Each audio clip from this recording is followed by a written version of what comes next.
Good afternoon, Warriors. Today is Wednesday, November 20, 2019. Taking a look at our homework for this evening. In regular math, we've got practice 4.4.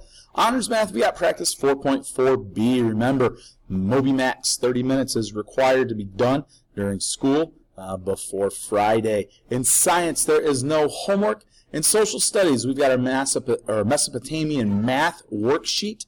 That is a paper. It is not on Google Classroom. We also have our Citizen of My School due by this Friday.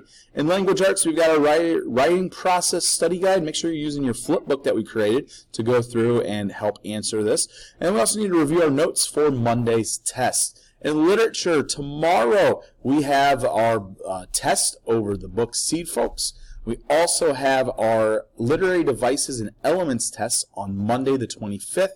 And also our book project is due Monday, November 25th on Google Classroom. As we were going through and looking at many kids across the board in literature classes, they had not even started the book project yet. That is something that you should be working on a nightly and daily basis.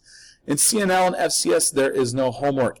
Guys, please make sure that you are taking care of business. We've got a lot of work to get done, and there are some students that are starting to fall behind because they're waiting till the next day to do all of their afternoon homework, and everything is just starting to get compounded into one another. It's going to be it for today. Everyone have a fantastic Wednesday. We'll see you tomorrow.